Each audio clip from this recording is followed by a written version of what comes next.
a Constituição Federal define, coloca, né, elenca a Previdência Social como um direito social. Está colocado lá no artigo 6º caput da Constituição. Tá? Então, a Previdência, ao lado de outros direitos, é colocada então como um direito social. O que implica dizer que a Previdência Social é um direito social? Significa que a Previdência Social é um direito fundamental. Então, o Estado tem a obrigação de garantir os direitos previdenciários, de oferecer direitos previdenciários, de proteger as pessoas diante de determinadas circunstâncias que, diante das quais ela não possa, não deva trabalhar. O Estado, então, tem essa obrigação de atuar ali e oferecer essa proteção. Tá? Bom, lá no artigo 194, a gente tem o desenho da Seguridade Social. Tá? E aí a Constituição colocou a Seguridade Social como uma função, uma atividade do Estado dividida em 3 ramos. Né? Esses ramos são a Previdência Social, a Assistência Social e a Saúde. Tá?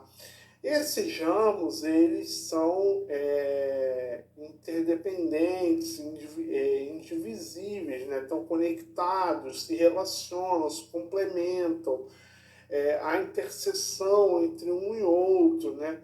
Isso exprime essa lógica prenunciada pela Organização Internacional do Trabalho da Seguridade Social. Tá? Também está colocado ali no texto constitucional que isso é uma obrigação ali do poder público, da sociedade como um todo. Tá?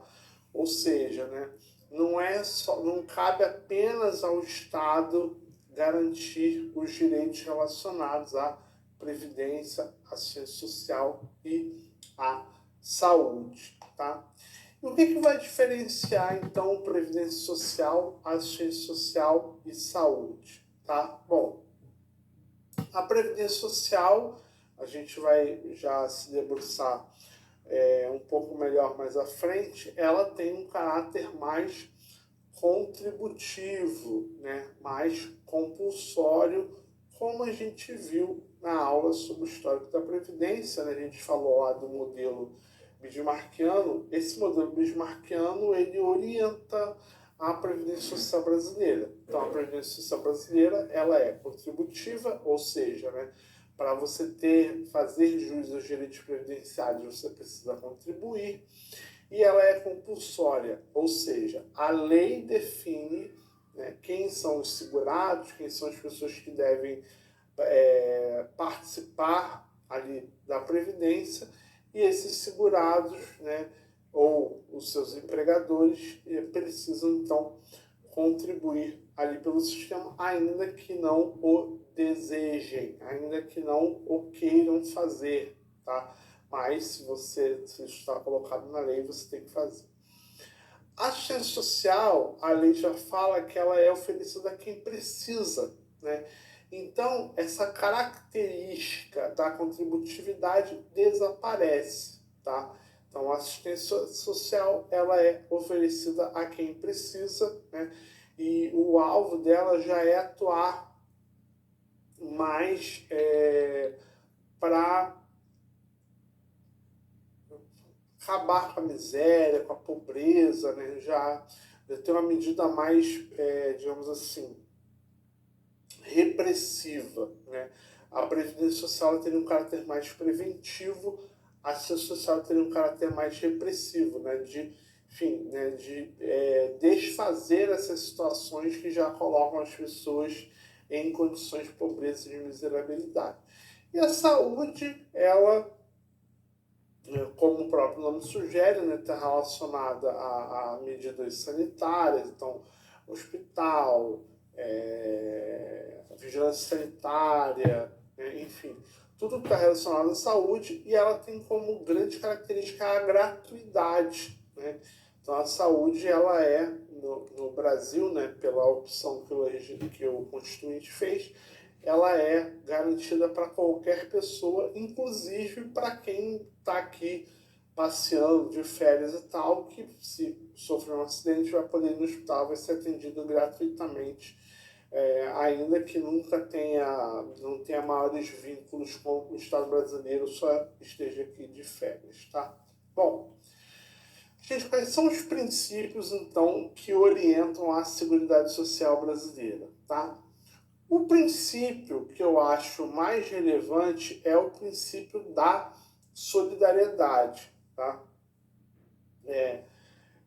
O princípio da solidariedade traduz essa ideia de que nós, enquanto sociedade, nós nos organizamos e solidariamente, né, contribuímos para a proteção do outro, né? Então, quando um desconhecido seu, uma pessoa que você nunca viu na vida, né, sofre um acidente numa cidade a 2.000 quilômetros de onde você mora, e essa pessoa vai receber ali um benefício previdenciário, de alguma forma você contribuiu para que aquela pessoa recebesse aquele benefício previdenciário, né? Essa ideia de solidariedade. Então a gente tem um fundo, né, para o qual todos contribuem, sociedade, Estado, né, empregadores, empregados, enfim, contribuem, e desse fundo vão sair os recursos para custear, então, a seguridade, a saúde, a assistência e a previdência, tá? Bom, em relação à Seguridade Social e à Previdência Pública, a Previdência ao regime geral de Previdência, a gente não tem uma previsão expressa, mas em relação ao regime próprio, a gente tem sim uma previsão expressa lá no artigo 40 do texto constitucional. Então, lá no artigo 40, fala-se em solidariedade. Embora só fale lá no artigo 40, né, a própria lógica do sistema nos permite dizer que a solidariedade é um princípio aplicável à Seguridade Social como um todo e também, especificamente, à Previdência Social, tá? Bom, lá no artigo 194, a gente tem, então, os princípios expressos, né, que estão postos ali no texto constitucional, que vão reger a Seguridade Social brasileira, tá? Então, inciso primeiro, universalidade da cobertura e do atendimento, né?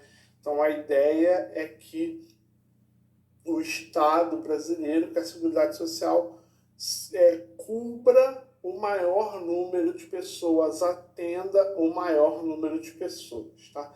Essa universalidade, ela vai ter expressões diferentes de acordo com o ramo da Previdência. Então, lá, quando a gente pensa em assistência social, essa universalidade significa que a assistência, ela quer proteger todos aqueles que dela necessitem, né?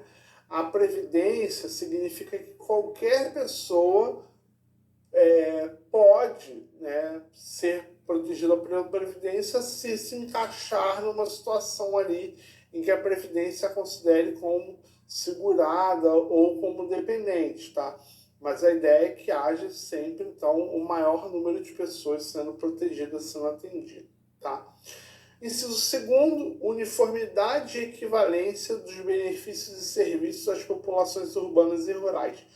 Por que isso aqui está colocado aqui, gente? Porque até pouco tempo atrás a gente pode, né, ser protegido pela Previdência se encaixar numa situação ali em que a Previdência a considere como segurada ou como dependente, tá? Mas a ideia é que haja sempre, então, o maior número de pessoas sendo protegidas, sendo atendidas, tá? Inciso segundo, uniformidade e equivalência dos benefícios e serviços às populações urbanas e rurais. Por que isso aqui está colocado aqui, gente? Porque até pouco tempo atrás a gente tinha regimes previdenciários diferentes para trabalhadores rurais e trabalhadores urbanos, tá? A gente tinha uma proteção previdenciária muito menor para os trabalhadores rurais. E qual é a ideia aqui? Não é que você vai excluir a possibilidade de dar tratamento desigual para trabalhadores urbanos e rurais. Mas, se houver esse tratamento desigual, esse tratamento deve ser justificado, e deve ser justificado no sentido de oferecer mais proteção a quem mais dela necessite, tá? Então, até pouco tempo atrás, a gente tinha os trabalhadores rurais, que são trabalhadores, podemos dizer, mais vulneráveis, né? Mais sujeitos ali aos desmandos dos empregadores e tal, e recebiam menos proteção previdenciária do que o trabalhador urbano, tá? Inciso terceiro, seletividade e distributividade na prestação dos benefícios e serviços. Isso aqui, gente, quer dizer o seguinte, olha, o caixa é curto, não tem dinheiro para tudo. Se não tem dinheiro para tudo, nós precisamos escolher aquelas situações que justificam a existência da proteção previdenciária, tá? Então, por exemplo, quando a Constituição estabelece limite ao auxílio-reclusão só os segurados de baixa renda, ela faz isso no sentido da seletividade, tá? Selecionando ali dentro daquele complexo de pessoas, quais aquelas que precisam mais daquela prestação, tá? A ideia de distributividade tem um pouco a ver com a ideia de distribuição de renda, né? Ou seja, né, eu preciso garantir que quem ganha menos, né, possa receber ali um pouco mais, né? A Previdência acaba tendo uma função, em alguma medida, redistributiva, tá? Então, a distributividade vai aparecer um pouco nessa lógica, tá?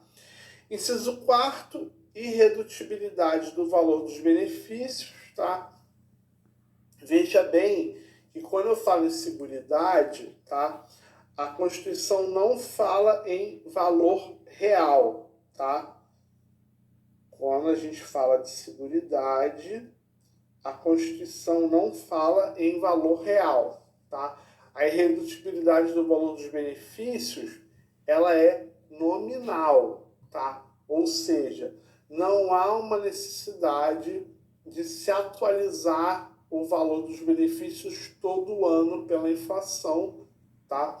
E a gente vai ver que, em relação à Previdência Social, há uma especificidade que a gente já vai falar lá na frente, tá? Mas em relação à Seguridade Social como um todo, a irredutibilidade não é do valor real, é apenas do valor nominal, tá?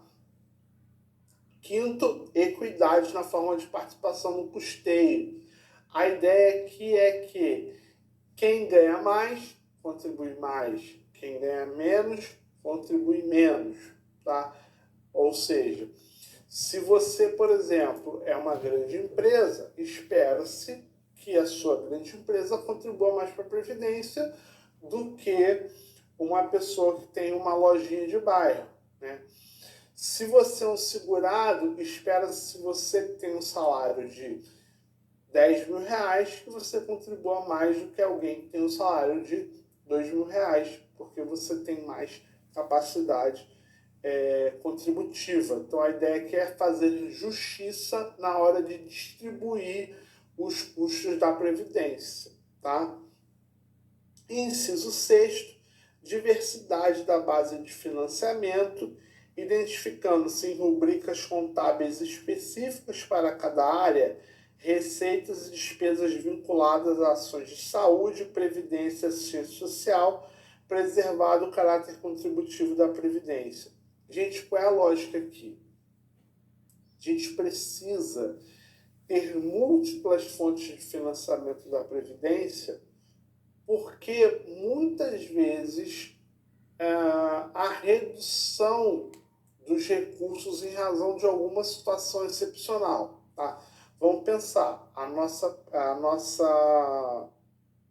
Previdência ela é muito alicerçada no trabalho formal. Se a gente tem uma redução do trabalho formal, né, se o desemprego aumenta, isso vai resultar numa redução do gasto da Previdência. Então, o que se faz? A gente precisa criar outros mecanismos para que o financiamento da Previdência não fique exclusivamente dependente do trabalho formal. Tá? E a gente vai ver como é que isso é feito um pouquinho mais à frente. Tá? Mas eu preciso ter múltiplas fontes de financiamento para, se uma cair, ser compensada pela outra. Tá? Bom, é importante também que essas rubricas elas fiquem, né, e sejam especificadas para cada área. Por quê? Porque cada recurso vai ser direcionado ali para a sua área própria, tá? Para a gente não ter uma confusão, para que o recurso de uma área não seja utilizado em outra, tá? Inciso 7º, caráter democrático e descentralizado da administração, mediante gestão quadripartite, com participação de trabalhadores e empregadores, né? Ou seja, né, quem hoje está contribuindo para o sistema, né, trabalhadores e empregadores, aposentados, ou seja, aquelas pessoas que estão se beneficiando do sistema nesse momento, né, estão em gozo de benefícios, de aposentadorias, pensões, etc., e do governo nos órgãos colegiados, né? Ou seja, todo mundo que está, de alguma forma, ligado, vinculado a esse sistema, que participa desse sistema de alguma maneira, tá? Bom, gente, como a gente viu ali, né, como é que agora a gente passa aqui na frente para especificar essa questão do financiamento da Seguridade Social, tá? Então, a Seguridade Social, ela é financiada pela sociedade como um todo, tá? Se eu não me engano, isso aqui está no artigo 195, tá? Então, toda a sociedade vai financiar a Seguridade Social. De que forma? De forma direta, né? Como é que é de forma direta? Com a contribuição previdenciária, contribuição social. Então, se você olhar lá o seu contra-cheque, tem um valor lá que desconta de previdência, né? Isso é um financiamento direto, né? Se o empregador, o empresário, ele tem lá um valor que ele tem que pagar de contribuição previdenciária. Esse valor é uma forma de financiamento direto também. Financiamento indireto é outra forma de financiamento que não feita diretamente para os cofres da Previdência, né? Então a gente tem ali, às vezes, um valor que vai sair ali do orçamento, né? Um valor que é colocado ali para cobrir um déficit e por aí vai, tá? E aí a gente tem aí nos incisos como que isso é feito, tá? Então, inciso 1º, né? Contribuição do empregador, da empresa e da entidade ela equiparada na forma da lei, incidentes sobre folhas de salários e demais rendimentos de trabalho pago ou creditados a qualquer título à pessoa física que lhe preste serviço, mesmo sem vínculo empregatício, né? Então, por exemplo, você é um autônomo, você presta ali um serviço para uma empresa, a empresa já vai lá descontar ali um valor de contribuição previdenciária, né? E o fundamento disso está aqui no artigo 195 da Constituição, né? Contribuição sobre receita do faturamento, contribuição sobre o lucro, né? Isso aí quem é responsável é o empregador, né? Do trabalhador e dos demais segurados da Previdência Social, podendo ser adotadas alíquotas progressivas de acordo com o valor do salário de contribuição, não incidindo contribuição sobre a aposentadoria e pensão concedidas pelo regime geral de Previdência Social, tá? Então, o trabalhador e os demais segurados, né, ele também vai contribuir para a Previdência, tá? Então, a gente tem uma contribuição do empregador, do tomador do serviço, do tomador do trabalho, e nós temos uma contribuição de quem está vendendo a sua força de trabalho, de quem está trabalhando para outra pessoa, tá? O que é importante a gente guardar aqui? Esse trechinho aqui que está em destaque, ele foi incluído pela Emenda Constitucional 103, tá? E ele vai permitir, então, que haja uma alíquota progressiva de contribuição semelhante ao que acontece lá no imposto de renda, tá? Então, quem ganha mais, contribui com mais. Quem ganha menos, contribui com menos, tá? Então, a gente tem uma escala hoje, né? Se eu não me engano, essas contribuições partem de 7,5%, e aí, conforme a pessoa for tendo um salário maior, o valor da contribuição vai aumentando, né, de acordo com o aumento do salário. Na iniciativa, no regime próprio, essa contribuição pode alcançar até valores bastante elevados, tá? Inciso terceiro, sobre a receita do concurso de prognósticos, né? Isso aí é a loteria, gente. Se você olhar lá atrás do volante, lá onde você marca o seu joguinho, você vai ver que tem lá uma tabelinha dizendo para onde os recursos são destinados, né? E uma parte dos recursos ali dos jogos é destinado também à Previdência, tá? Inciso 4, do importador de bens ou serviços do exterior ou de quem a lei a ele equiparar, né? Então, a pessoa que está importando serviços também vai contribuir com a Previdência Social, tá? Parágrafo 1º. As receitas dos Estados, Distrito Federal e municípios destinadas à Seguridade Social constarão dos respectivos orçamentos, não integrando o orçamento da União, tá? Então, Estados, Distrito Federal e municípios, eles têm lá as suas obrigações enquanto agentes da Seguridade Social, tem a previdência, por exemplo, dos servidores de Estados, Distrito Federal e municípios, tem as ações de saúde de Estados, Distrito Federal e municípios, tem a questão da assistência social. Esses recursos, eles são colocados ali nos orçamentos de cada um desses entes e não se confundem com os recursos ali que compõem o orçamento da União, né? Parágrafo 2º. A proposta de orçamento da Seguridade Social será elaborada de forma integrada pelos órgãos responsáveis pela saúde, previdência social e assistência social, tendo em vista as metas e prioridades estabelecidas na Lei de Diretrizes Orçamentárias, assegurada a cada área gestando seus recursos, né? Então, o orçamento é feito de forma integrada, mas cada área vai fazer ali a gestão dos seus próprios recursos. Parágrafo 4º. A lei poderá instituir outras fontes destinadas a garantir a manutenção ou expansão da Seguridade Social, obedecido o disposto no artigo 154, inciso 1º, né? Ou seja, a União precisa instituir isso por lei complementar. Lei complementar é uma lei que exige um quórum qualificado para que ela seja aprovada, tá? A ideia aqui de criar outras fontes é exatamente essa noção de que, eventualmente, a gente pode estar numa situação em que há um decréscimo da capacidade de financiamento daquelas fontes que já estão colocadas no texto constitucional, e E a gente precisa, para evitar uma crise da Previdência, buscar outros recursos, buscar dinheiro em outro lugar.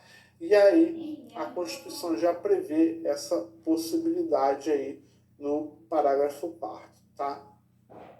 Parágrafo 5º, gente, importantíssimo, tá?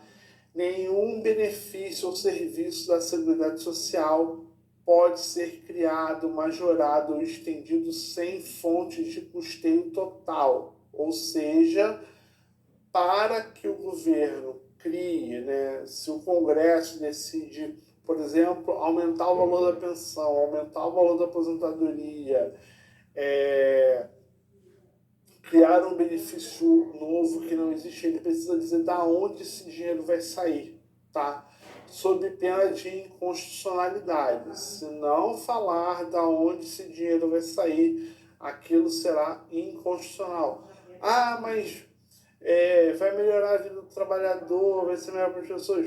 Tudo bem, mas precisa dizer da onde o dinheiro vai sair. Isso é uma regra constitucional, tá?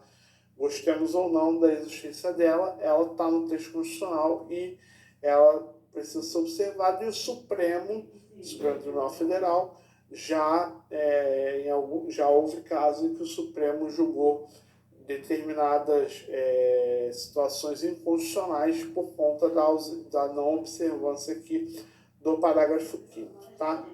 Parágrafo 6º, as contribuições sociais que trata este artigo só poderão ser exigidas após decorridos 90 dias da data da publicação da lei que as houver instituído ou modificado, não se lhes aplicando o disposto no artigo 150, inciso 3º, a linha B, tá?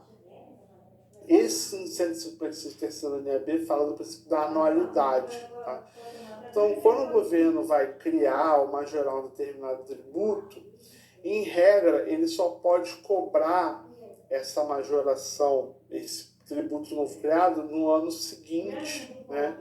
Tem um prazo que tem que ser observado e tal. Agora, quando a gente fala aqui de contribuição social, esse prazo é de apenas 90 dias, tá? Então, depois de 3 meses, esse aumento ou essa criação já vai poder ser exigida do contribuinte, tá?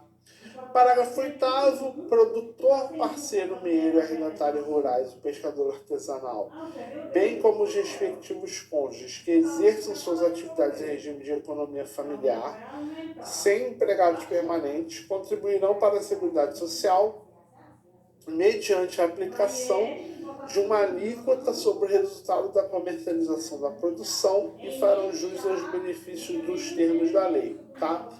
Aqui, gente, a gente está pensando no trabalhador rural, né, que tem ali um negocinho da família, que planta para a própria subsistência, que às vezes pega ali alguma coisa e vai vender numa feira, que vai vender para uma cooperativa ou alguma coisa assim do tipo, tá? E aí, essa pessoa, ela tem um tratamento, a Constituição dá a ela um tratamento privilegiado, porque se entende que se justifica, né, nessa situação, né, se a gente quer proteger essas pessoas, se a gente quer garantir a ela de alguma proteção previdenciária, a gente precisa criar ali uma forma diferente de encontrar o valor da contribuição que essa pessoa vai fazer, tá? Parágrafo 9º. As contribuições sociais previstas no inciso 1º do caput desse artigo, ou seja, né, a contribuição paga ali pelo empresário, pelo empregador, poderão ter alíquotas diferenciadas em razão da atividade econômica, da utilização intensiva de mão de obra, do porte da empresa ou da condição estrutural do mercado de trabalho, sendo também autorizada a adoção de bases de cálculo diferenciadas apenas nos casos da linha B e C do inciso 1º do caput, tá? Gente, qual é a ideia aqui? Que uma empresa que, por exemplo, empregue mais gente, ela contribua menos do que uma empresa que empregue menos gente, tá? Então, se você tem uma determinada atividade que tem uma utilização massiva de mão de obra, essa atividade está contribuindo para ter menos desemprego, né, do que uma atividade que precisa de poucas pessoas, tá?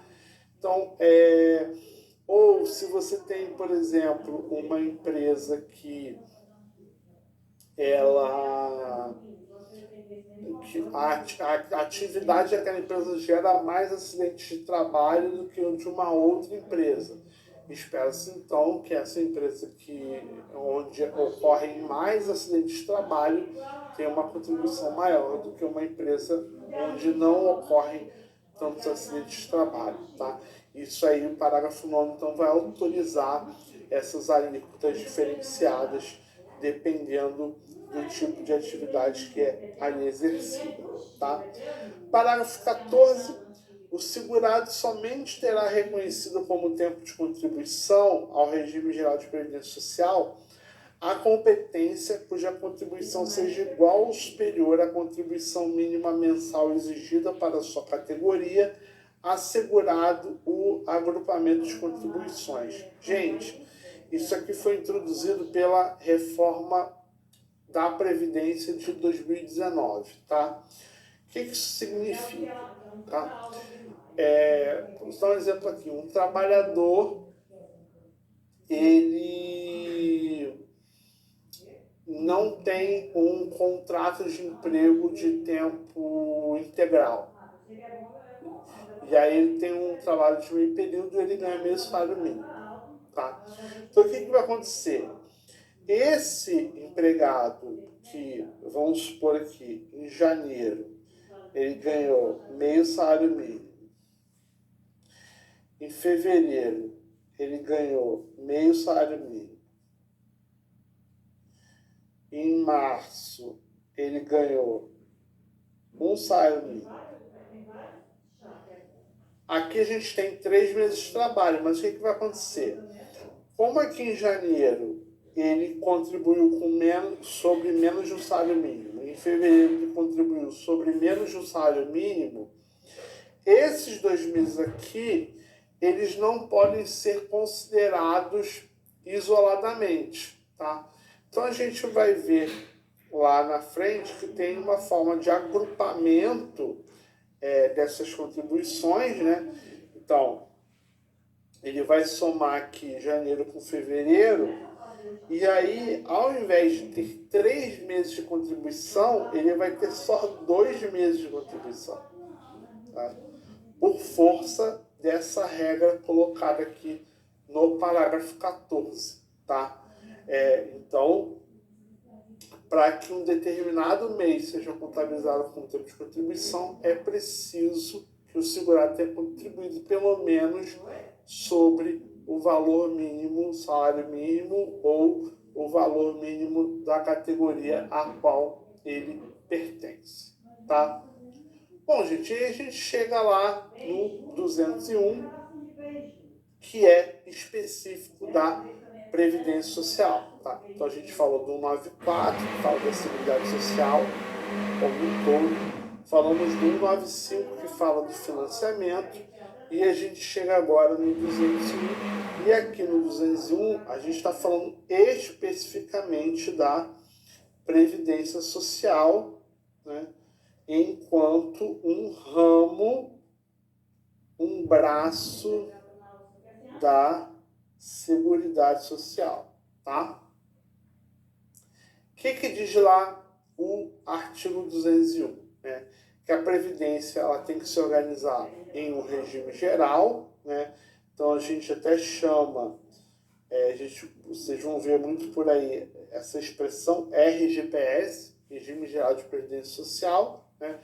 E aqui a gente está falando da previdência dos trabalhadores, normalmente da iniciativa privada, né? Daqueles que não são servidores públicos estatutários, né? Ela deve se organizar em regime geral, deve ter um caráter contributivo, né? Ou seja, para que eu possa utilizar, receber um benefício previdenciário, né, eu preciso ter contribuído para o sistema. Né? Como regra, eu preciso ter contribuído para o sistema. De filiação obrigatória, o que significa? Que a lei diz quem são os segurados da Previdência. E no próximo bloco, né, nas próximas aulas, a gente vai falar de quem são esses segurados. Tá? Mas o que isso significa? Se a lei diz que você é segurado da Previdência, você é segurado da Previdência. Tá? Não há nada que você possa fazer para fugir disso. Né? Se a lei for constitucional, tiver, enfim, sido produzida corretamente, dentro do obedecido os critérios lá que a Constituição estabelece para a criação de uma lei, você vai ter que contribuir para a Previdência, você vai ser considerado um segurado da Previdência. Tá? E deve observar critérios que preservem o equilíbrio financeiro e atuarial. Tá? O que a gente está pensando aqui? Que preserve o equilíbrio financeiro. Significa que os recursos que entram nos cofres da Previdência precisam ser suficientes para arcar com as despesas que a Previdência tem. Tá? Então, quando eu falo em equilíbrio financeiro, eu estou pensando mais no momento presente. Tá? Então, os recursos que entram hoje são suficientes para honrar as despesas que a Previdência tem. O equilíbrio atuarial, eu já estou pensando mais no futuro. Tá? Então é o seguinte, olha, eu preciso organizar a Previdência de forma que sempre esses recursos sempre existam. Tá? Então, que ao longo do tempo, esses recursos permaneçam existindo. Tá? Nos incisos 1º a 5º, a Constituição define para a gente aí os riscos sociais. Tá? O que são riscos sociais? São aquelas situações em que o indivíduo não pode trabalhar ou situações que desaconselhem o trabalho. Tá? E esses aqui são os riscos sociais mínimos que a Constituição exige que a legislação previdenciária proteja. Então a gente tem aí incapacidade temporária permanente, idade avançada, proteção à maternidade, proteção ao trabalhador em situação de desemprego voluntário, salário de família e auxílio de reclusão para dependentes do segurado de baixa renda e pensão por morte do segurado, homem ou mulher, ao cônjuge ou companheiro e dependente. Tá? O parágrafo 1º, ele vai criar uma vedação para o estabelecimento de requisitos ou critérios diferenciados que não estejam justificados na própria Constituição. Tá? Então, o que vai acontecer aqui? A menos que você esteja numa categoria, numa situação que a própria Constituição entenda que justifica um tratamento favorável ou desfavorável, a lei não vai poder te dar esse tratamento favorável ou desfavorável. Tá? Então, só nessas situações que a Constituição coloca, tá? Então, em que situações a gente pode ter um tratamento mais favorável? Pessoas com deficiência, né, que se submetam à avaliação biopsicossocial realizada por equipe multiprofissional interdisciplinar e pessoas que exerçam atividades expostas a agentes químicos, físicos e biológicos prejudiciais à saúde ou à associação desses agentes, vedada a caracterização por categoria profissional ou ocupação. Tá? A gente vai falar melhor dessas duas situações nos blocos referentes a esses benefícios, tá? Mas o que vocês precisam guardar aqui, tá? Que apenas nessas duas situações é permitido um tratamento privilegiado, né? E os critérios devem ser estabelecidos por meio de lei complementar, tá? Então, ou ou você está numa categoria que a Constituição dá um tratamento privilegiado, ou esse tratamento privilegiado não pode ser oferecido a você, tá? Parágrafo 2º, nenhum benefício que substitua o salário de contribuição ou o rendimento do trabalho do segurado terá valor mensal inferior ao salário mínimo, tá? Então, se aquele benefício substitui o trabalho, tá? Ou seja, ele é criado pensando que o trabalhador vai receber aquilo porque não pode trabalhar mais, ou que o dependente vai receber em razão da ausência do segurado, tá? Então, esse benefício não vai poder ter valor inferior ao mínimo, tá? Então, qual benefício vai poder ter valor inferior ao mínimo? Salário família vai poder ter um valor inferior ao mínimo, porque ele não é pensado para substituir a renda. Auxílio acidente vai poder ter um valor inferior ao mínimo, porque ele não é pensado para substituir a renda, tá? Parágrafo 3º, todos os salários de contribuição considerados para o cálculo de benefícios serão devidamente atualizados. A gente vai ter uma aula explicando o salário de contribuição, tá? Mas por hora, o que vocês precisam pensar? Quando a pessoa vai pedir o benefício, é feita uma conta para saber qual o valor do benefício que a pessoa tem direito. Isso reflete o histórico previdenciário daquela pessoa. Obviamente, uma pessoa que ganhou R$100 em 1994, R$100,94 não correspondem a R$100 hoje, né? Então, o que o INSS vai fazer? O INSS vai pegar aqueles R$100,94, vai aplicar um fator, um valor de correção e vai alcançar para ver quanto em 2025 equivale em R$100,94, tá? E aí o cálculo do benefício vai ser feito com base nesse valor correspondente a R$100,94, mas com o valor a que esses R$100 correspondem hoje, tá? Parágrafo 4º, aqui é aquela exceção que eu falei sobre a preservação do valor dos benefícios, tá? Quando eu falo de previdência social, aí, tá, o valor é real, tá? Aí o valor é real, tá? Preservação do valor real, ou seja, o governo precisa garantir que o valor do benefício previdenciário seja corrigido pela inflação para que ele não vá perdendo o seu valor. Tá? Parágrafo 5º. É vedada a filiação ao regime geral de previdência na qualidade de segurado facultativo de pessoa participante de regime próprio. Ou seja, se você é servidor público estatutário, né, você é, por exemplo, policial militar, né, você não pode ir lá no INSS e ficar contribuindo para tentar obter 2 aposentadorias. Né? Parágrafo 9º. Para fins de aposentadoria, será assegurada a contagem recíproca do tempo de contribuição entre o regime geral e os regimes próprios de previdência e destes entre si, observada a compensação financeira de acordo com os critérios estabelecidos em lei. O que significa, gente? Se você, por exemplo, era servidor da União e você sai e vai trabalhar numa empresa privada, esse tempo que você trabalhou na União, ele vai ser contabilizado lá no INSS, tá?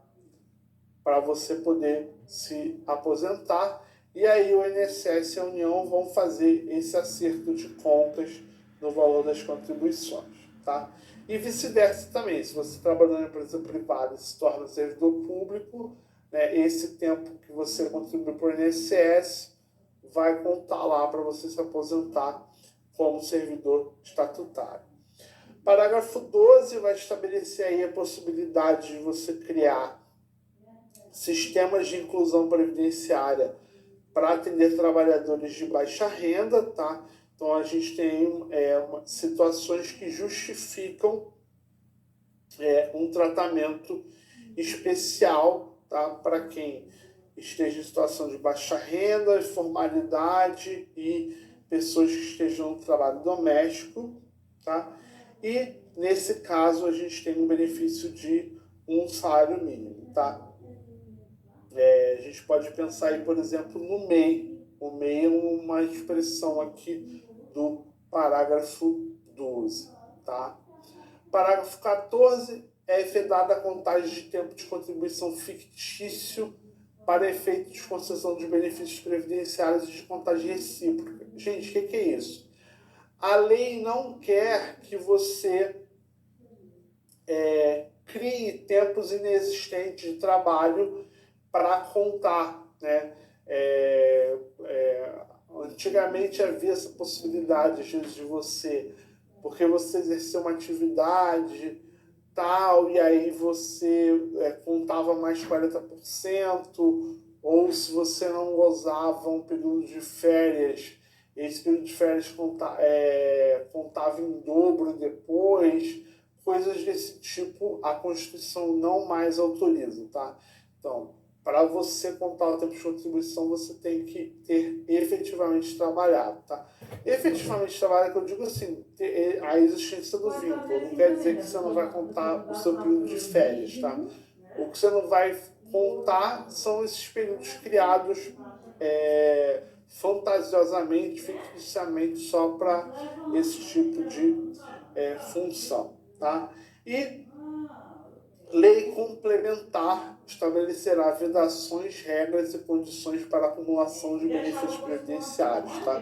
É bom guardar aqui que é lei complementar e não lei ordinária. Banca adora perguntar esse tipo de questão. Lei ordinária, lei complementar, né? Fazer essa diferença, tá?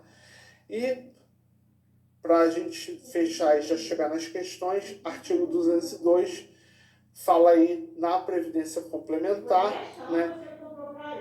Então, a Previdência Social, ela tem um teto, né, de 8.157,41, e aí se você quiser, né, ter uma proteção adicional, você precisa ir lá para a Previdência Privada, né?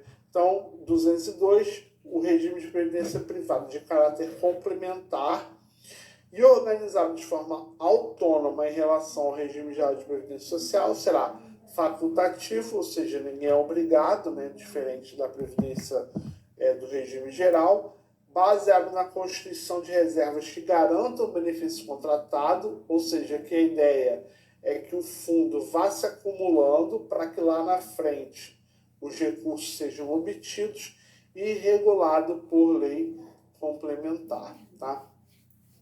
Bom, gente, e aí a gente chega nas questões e a gente vai tentar então aplicar um pouco do que a gente viu nesse bloco aqui nas questões de concurso, tá? Primeiro, a respeito de Seguridade Social, Previdência Pública e Privada e fundos de pensão, julgue o item subsequente. O princípio constitucional da universalidade de cobertura e de atendimento assegura a brasileiros e estrangeiros o acesso a todos os benefícios e serviços prestados pela Seguridade Social, independentemente de contribuição do beneficiário. A gente tem que olhar aqui, gente, Seguridade Social. Seguridade Social é saúde, assistência e previdência. Aqui a gente sabe que a previdência ela é contributiva.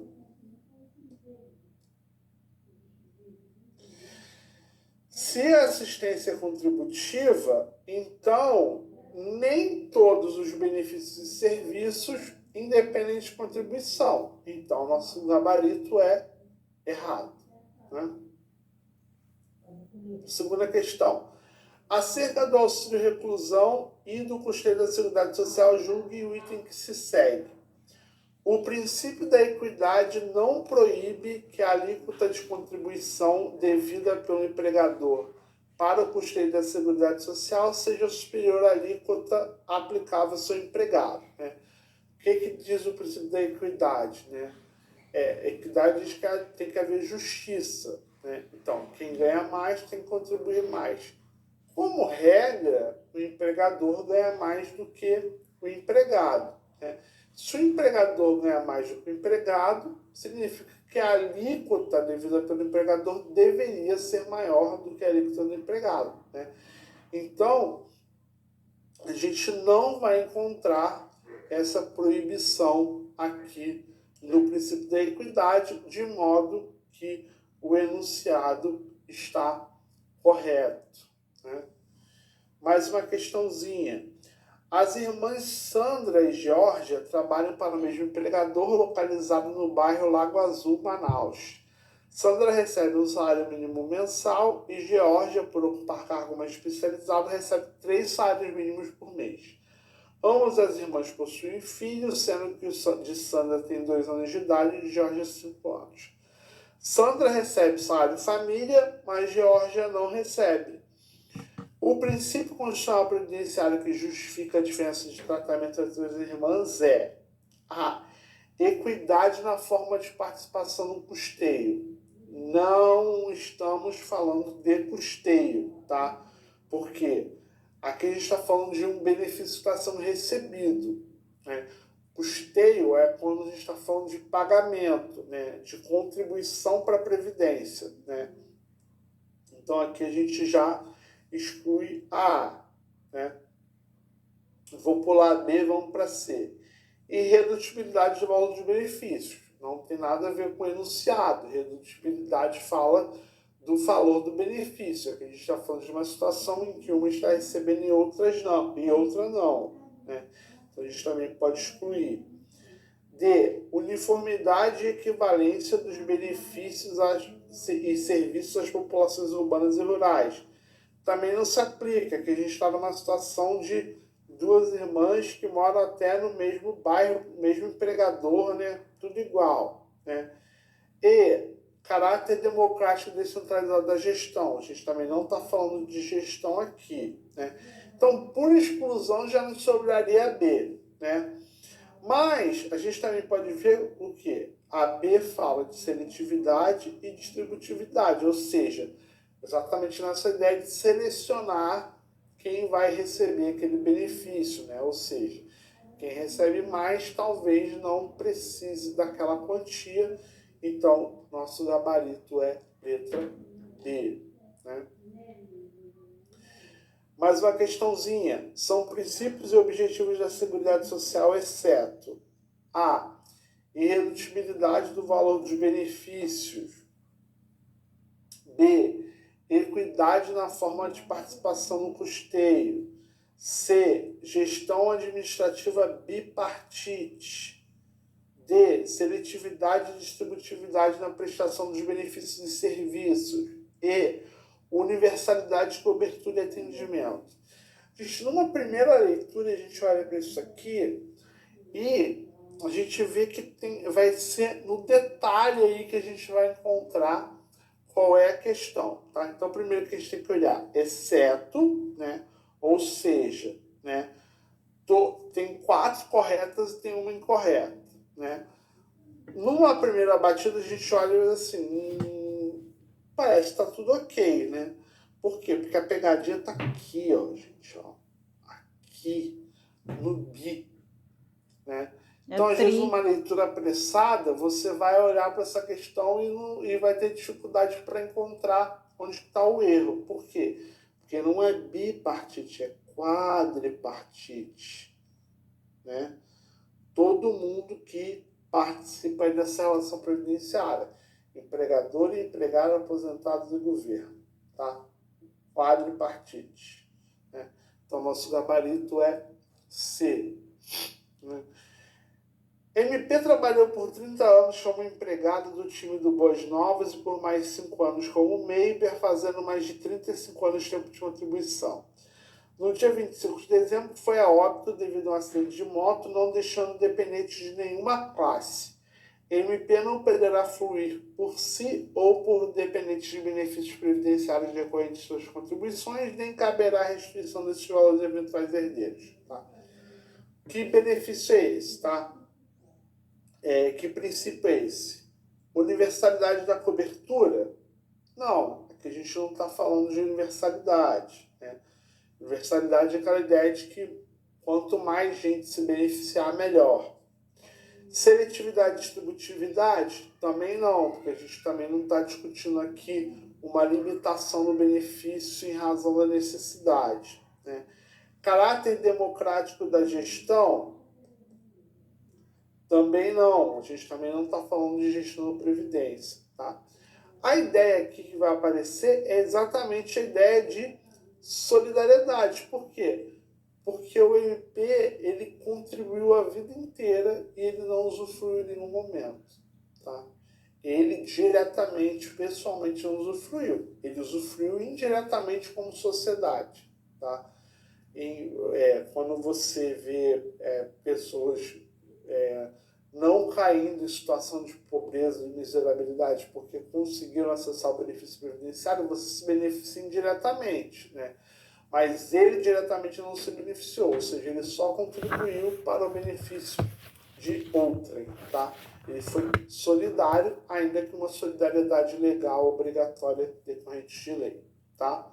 Então, o nosso gabarito é a letra C. São princípios da Previdência Social. Aí a gente tem que encontrar qual desses enunciados aqui é o correto, tá? Vamos começar ali pelo primeiro. Cálculo dos benefícios considerando salário de contribuição, corrigidos monetariamente, economicidade e redutibilidade. Gente, aqui a gente já vai ver que alguma coisa estranha aqui nessa economicidade, né? Então, aqui a gente já exclui Previdência complementar, né? Facultativa. Previdência complementar facultativa puxada por contribuição adicional, caráter democrático e descentralizado da gestão administrativa, com a participação do governo e da comunidade, em especial de trabalhadores em atividade, representantes de empresas, empregadores e aposentados, né? Aqui, gente, a gente vê que tem previdência complementar puxada por contribuição adicional. Isso aqui também a gente vai... Lembra lá do 202, a gente vê que vai soar meio esquisito, né? A gente também já exclui, tá? Letra C. Previdência complementar facultativa puxada ou não por contribuição adicional, também não é exatamente a dicção do 202. Irredutibilidade do valor dos benefícios de forma a preservar o poder aquisitivo, está correto. Universalidade, uniformidade, né? Então aqui também a gente já tem aqui duas situações meio esquisitas, a gente também já exclui, né? Universalidade de participação nos planos previdenciários, parece ok. Uniformidade e equivalência de benefícios e serviços às populações urbanas e rurais, também ok. Seletividade e distributividade na prestação dos benefícios, também ok, né? Vão deixar essa aqui reservada para a gente por enquanto, né? E uniformidade, universalidade e equivalência dos benefícios e serviços às populações urbanas e rurais, cálculo dos benefícios considerando salários de contribuição corrigidos monetariamente pela Selic, né? Também aqui está bem esquisito, então a gente também exclui. Então, como a única que a gente olha assim, bate o olho e entende que está tudo correto é a D, esse vai ser o nosso gabarito, e com isso a gente fecha esse